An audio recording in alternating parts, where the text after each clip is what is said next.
नमस्कार दोस्तों, आइए जानते हैं उत्तर प्रदेश के दिन भर की ताजा और बड़ी खबरें। वही आपने अभी तक वीडियो को लाइक और चैनल को सब्सक्राइब नहीं किया, फटाफट से कर लीजिए। सीएम योगी ने 10 लाख से ज्यादा बच्चों को दी छात्रवृत्ति। छात्र बोले, अब पढ़ाई में नहीं आएगी कोई समस्या। मुख्यमंत्री योगी आदित्यनाथ ने दिवाली से पहले 10 लाख से अधिक छात्रों को छात्रवृत्ति प्रदान की। छात्रों ने इस सहायता के लिए मुख्यमंत्री और प्रदेश सरकार का आभार व्यक्त किया, जिससे उनकी पढ़ाई जारी रखने में मदद मिलेगी और उन्हें आर्थिक रूप से आत्मनिर्भरता मिलेगी। छात्रों ने यह भी बताया कि अब छात्रवृत्ति समय पर सीधे उनके खातों में पहुंच रही है, जिससे पहले की भटकन समाप्त हो गई है। यूपी में ओबीसी के 5 लाख छात्रों के लिए खुशखबरी, सीएम योगी देंगे बड़ी सौगात। मुख्यमंत्री योगी आदित्यनाथ एक समारोह में छात्रवृत्ति की पैसा सीधे छात्रों के खातों में पहुंचाएंगे। पिछड़ा वर्ग कल्याण राज्य मंत्री स्वतंत्र प्रभार नरेंद्र कश्यप का कहना है कि सरकार का उद्देश्य केवल वित्तीय मदद नहीं, बल्कि शिक्षा के माध्यम से युवाओं को सशक्त और आत्मनिर्भर बनाना है, ताकि वे समाज और राष्ट्र के विकास में सक्रिय योगदान दे सकें।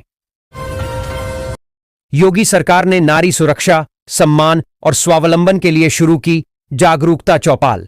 मुख्यमंत्री योगी आदित्यनाथ के नेतृत्व में उत्तर प्रदेश सरकार का मिशन शक्ति 5.0 अभियान नारी सुरक्षा, सम्मान और स्वावलंबन को बढ़ावा दे रहा है।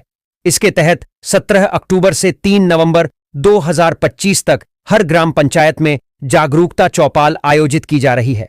इन चौपालों का उद्देश्य दहेज प्रथा और घरेलू हिंसा जैसी कुरीतियों के खिलाफ जन जागरूकता फैलाना और महिलाओं को उनके कानूनी अधिकारों तथा सरकारी योजनाओं की जानकारी देना है। यह पहल नारी सशक्तिकरण को एक सामाजिक आंदोलन का रूप दे रही है, जिससे उत्तर प्रदेश नारी सुरक्षा का राष्ट्रीय मॉडल बन रहा है। यूपी में कांग्रेस संगठन की नई कार्यकारिणी घोषित, ओबीसी को मिली 65% भागीदारी। कांग्रेस ने उत्तर प्रदेश ओबीसी विभाग की नई प्रदेश कार्यकारिणी घोषित कर दी है। इसमें 35% पिछड़ी जातियों के और 65% अति पिछड़ी जातियों के पदाधिकारियों को हिस्सेदारी दी गई है। ओबीसी कांग्रेस के प्रदेश अध्यक्ष मनोज यादव ने इन नियुक्तियों पर कांग्रेस अध्यक्ष मल्लिकार्जुन खड़गे, पूर्व अध्यक्ष राहुल गांधी, सांसद प्रियंका गांधी व प्रदेश कांग्रेस अध्यक्ष अजय राय का आभार जताया है। बिहार में आज गरजेंगे यूपी के सीएम योगी आदित्यनाथ, करेंगे 20 से अधिक चुनावी रैलियां। उत्तर प्रदेश के मुख्यमंत्री योगी आदित्यनाथ आज बिहार में 2 जनसभाओं को संबोधित करेंगे। वे पटना के दानापुर में रामकृपाल यादव और सहरसा में डा आलोक रंजन के लिए वोट मांगेंगे। योगी आदित्यनाथ बिहार चुनाव में 20 से अधिक रैलियां करेंगे। उनकी रैलियों की एनडीए गठबंधन में भारी मांग है। केशव प्रसाद मौर्य भी बिहार में नामांकन सभाओं में शामिल होंगे। विकसित उत्तर प्रदेश के विजन में दुबई के प्रवासियों का डिजिटल संकल्प, योगी सरकार को भेजे अहम सुझाव। दुबई में यूपी के प्रवासियों ने मुख्यमंत्री योगी आदित्यनाथ के विकसित उत्तर प्रदेश विजन के समर्थन में डिजिटल माध्यम से शिक्षा, उद्योग, पर्यटन और संस्कृति जैसे क्षेत्रों में अपने अनुभव और सुझाव साझा किए। उन्होंने प्रदेश को उत्तम और आत्मनिर्भर बनाने के लिए सैकड़ों विचार प्रस्तुत किए और मुख्यमंत्री योगी तथा प्रधानमंत्री मोदी के प्रयासों की सराहना की। इस पहल को यूपी के विकास को नई दिशा देने वाला बताया गया। सीएम इनको न्याय दीजिए, दलित राहुल गांधी आज फतेहपुर पहुंचे और हरिओम वाल्मीकि के परिजनों से 21 मिनट तक बात की। इंसाफ दिलाने के साथ ही हर संभव मदद का आश्वासन दिया। राहुल ने कहा कि क्राइम परिवार ने नहीं किया। आज मैं यहां आया हूं, क्राइम परिवार ने नहीं किया। क्राइम इनके ऊपर किया गया और ऐसा लग रहा कि ये अपराधी हैं। घर में बंद कर रखा है, डरा रहे हैं, हत्या की गई है। हम न्याय मांग रहे हैं, घर से बाहर नहीं जाने दे रहे। लड्डचकी है जिसको ऑपरेशन कराना है, वह नहीं करवा पा रही है। सरकार ने उसको बंद कर रखा है।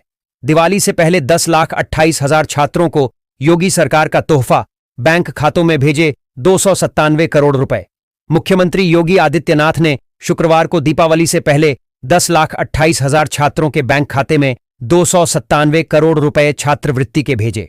राजधानी लखनऊ के लोक भवन में आयोजित कार्यक्रम में योगी आदित्यनाथ ने कहा कि छात्रवृत्ति वितरण में लगातार पारदर्शिता बढ़ाई जा रही है।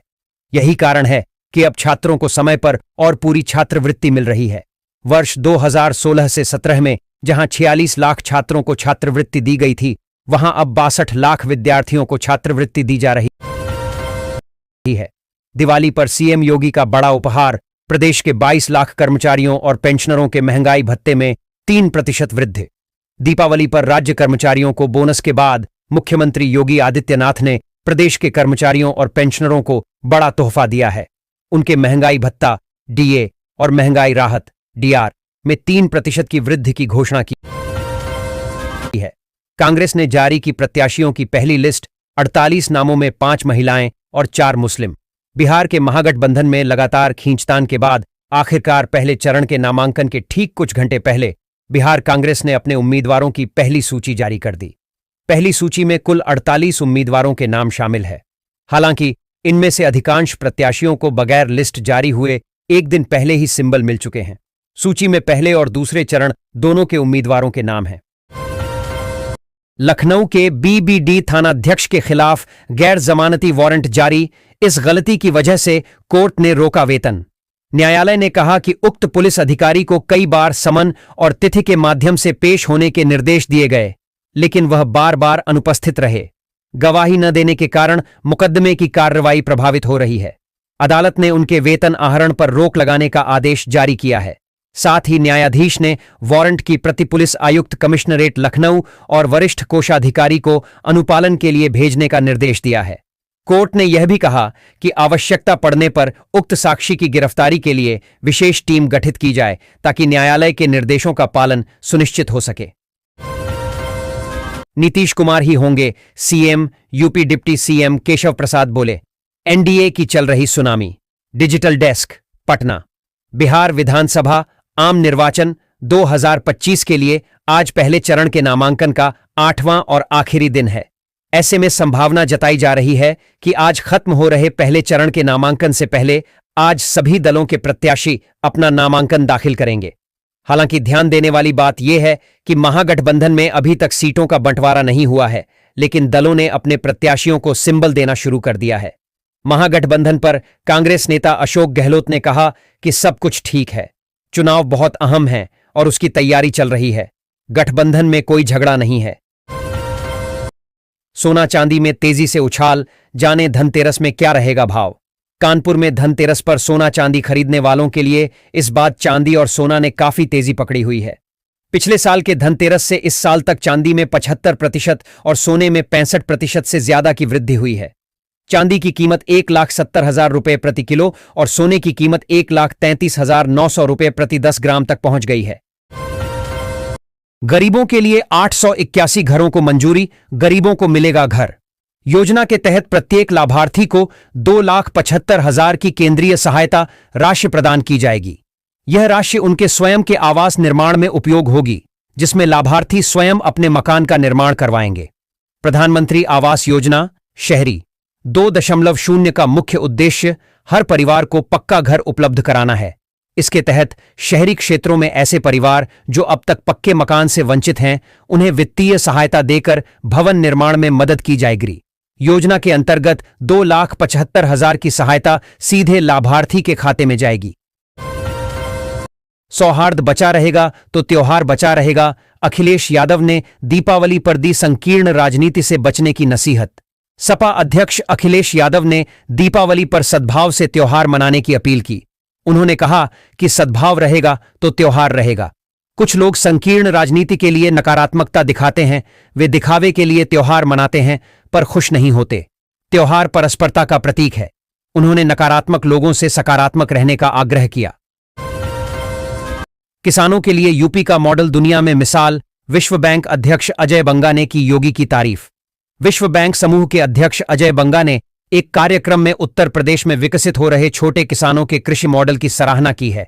उन्होंने कहा है कि यह सिद्धांत नहीं बल्कि जमीनी हकीकत है जिसे मैंने अपनी आंखों से देखा है।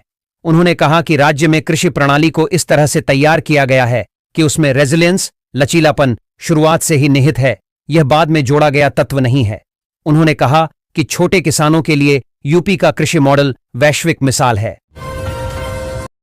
रक्षा मंत्री राजनाथ सिंह और सीएम योगी करेंगे ब्रह्मोस की पहली खेप का फ्लैग ऑफ, लखनऊ यूनिट से होगी रवाना।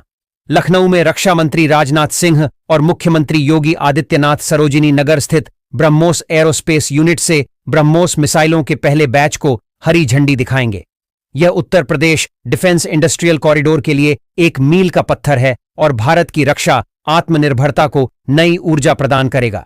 यह अत्याधुनिक इकाई मेक इन इंडिया अभियान में उत्तर प्रदेश को एक सशक्त भागीदार बनाती है और राज्य को भारत के अगले एरोस्पेस और रक्षा विनिर्माण हब के रूप में स्थापित करने की दिशा में एक बड़ा कदम है। यूपी के इस जिले में 2 करोड़ 26 लाख की लागत से बनाई जा रही 15 सड़कें काम भी हो गया शुरू।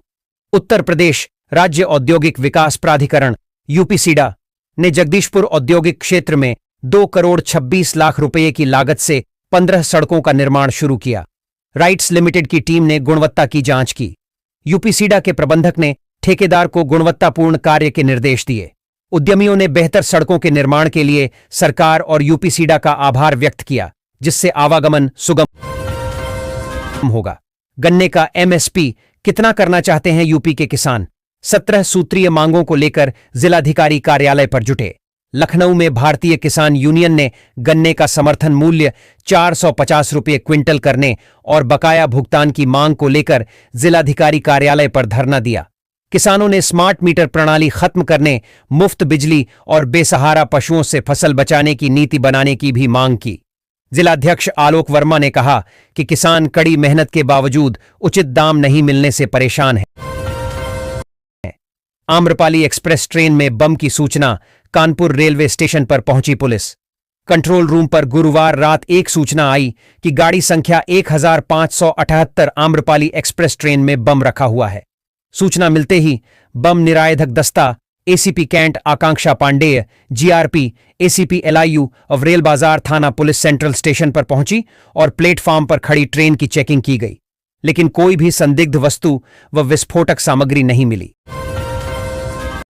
पिछड़ों वंचितों के सहारे खुद आगे बढ़ने की जुगत में कांग्रेस संगठन में न्यूनतम 60% भागीदारी की तैयारी।